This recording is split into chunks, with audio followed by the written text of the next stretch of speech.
Ibu. Sini. Iya. Tuh, dan.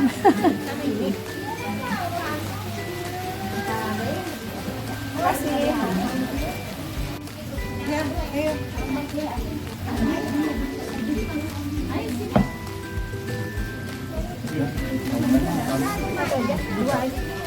Pada Bapak Ketua RT, Bapak RD Saiful Sobri, kami persilakan untuk memberi sambutannya, Pak.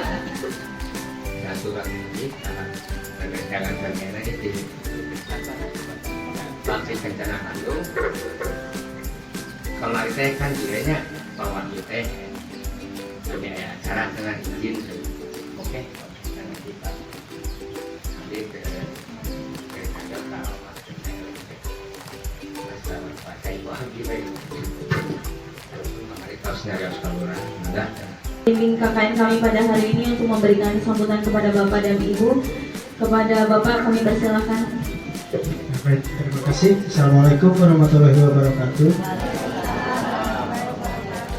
Siswa yang telah mengadakan acara KKN di kelompok 4 ini di Desa Karangsari wajib diadakan oleh seluruh mahasiswa kami dengan tujuan dapat meningkatkan pengetahuan kesehatan bagi masyarakat. Punya sambutan dari ketua kelompok kami yaitu Yana Lesmana.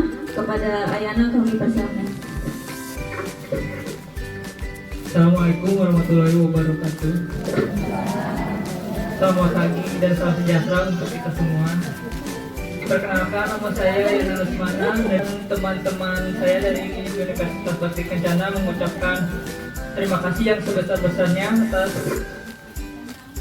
kesempatan yang telah diberikan kepada kami untuk melaksanakan KKN di sini.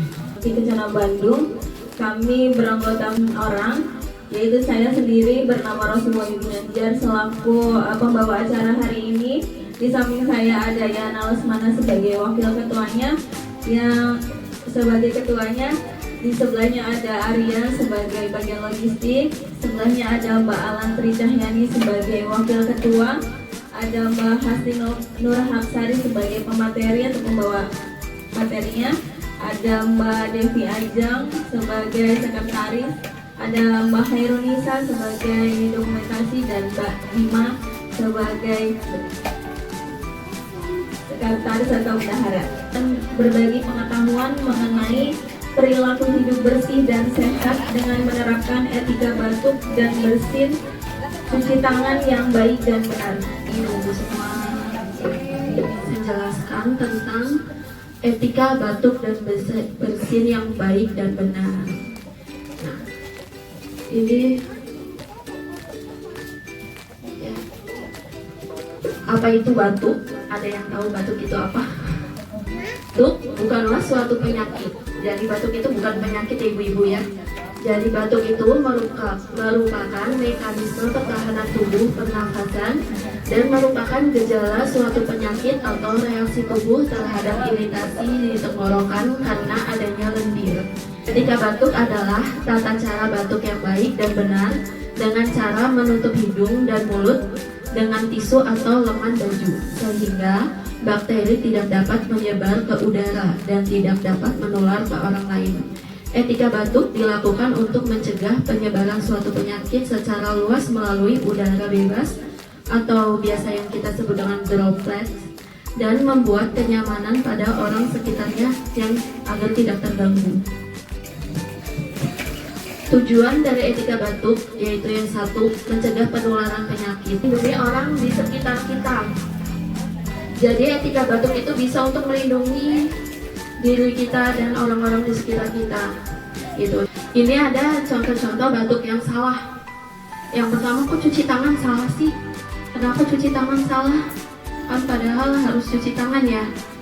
Nah, kenapa? Karena kalau batuk yang kita tutup dengan tangan, terus kita cuci tangan, dan airnya itu kan kalau cuci tangan kita menciprat-ciprat ya. Nah itu kumannya bisa nyiprat kemana-mana. Ini ada 5 etika batuk yang benar.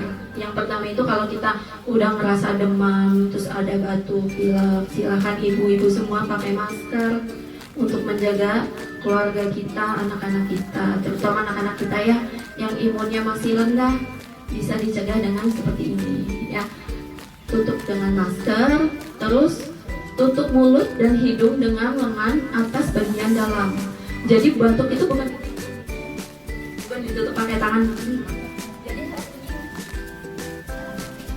gitu ya, ditutup pakai lengan bagian dalam.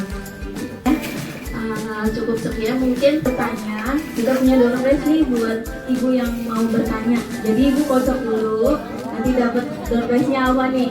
Ibu, masih semangat Ibu? Saya di sini mau membawakan materi tentang cuci tangan yang benar. Langsung aja ya. Adalah suatu upaya membersihkan tangan baik dengan menggunakan sabun antiseptik di bawah air mengalir atau dengan menggunakan cairan berbasis alkohol dengan langkah-langkah yang sistematik sesuai urutan. Hangus itu caranya dengan menggunakan sabun dan air mengalir. Durasinya biasanya 40-60 detik. Dilakukan dengan cara 6 langkah. Kemudian dilakukan bila tangan tampak kotor. Bu, taruh di telapak tangannya dulu. Hand sanitizer-nya sudah. Lalu diputar tangannya, digosok-gosok ke telapak tangan sebanyak 4 kali. Oke, sudah. Dari telapak tangan naik ke punggung tangan 4 kali juga. Ya, ikutin Mbak Devi. 1, 2, 3, 4. Lanjut lagi ke sela-sela jari. 1, 2, 3, 4. Lalu kunci jari sebanyak 4 kali. Kunci jarinya ya. Digeser-geser Ibu, bukan dikepal-kepal. Digeser-geser.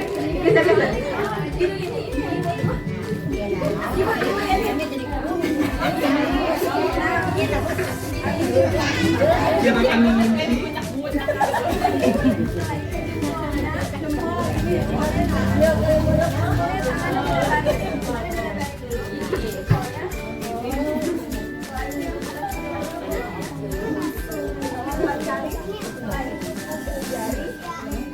Kuku jari digosok ke telapak tangan. Hand sanitizer-nya kayak tadi. Iya boleh sekali lagi, nanti baru ke depan siapa yang berani. Oke. Apa tadi mulainya? Telapak tangan 2, 3, 4. Naik ke punggung tangan 1, 2, 3, 4. Sela-sela jari 1, 2, 3, 4. Sela-sela jari Ibu, bukan hidung lagi. Sela-sela jari. Kunci 4 kali. Jempol. Setelah jempol yang kiri. Kukunya kita putar lagi sebelah kiri. Nah, kita kan tadi ada 2 metode cuci tangan tuh, hand wash dan hand rub. Yang kita pakai, yang kita praktekkan itu hand rub. Berarti Ibu menggunakan metode cuci tangan apa nih? Hand rub ya, di sebelah sini Bu. Sebelah sini Bu. Jadi kita menggunakan cuci tangan hand rub ya Bu. Hand rub itu berbasis apa Bu? Oke baik, 100. Oke baik, apa tadi mulainya? Oke, telapak tangan diputar ke kiri Bu, bukan ke kanan. 1, 2, 3, 4. Telapak tangan 1, 2, 3, 4. Sampingnya lagi 1, 2, 3, 4. Sela-sela jari 1, 2, 3, 4. Kunci 1, 2, 3, 4. Jempol jari 1, 2, 3, 4. Sampingnya 1, 2, 3, 4. Kukunya diputar-putar 1, 2, 3, 4. Satu lagi 1, 2, 3, 4. Selesai. Terima kasih.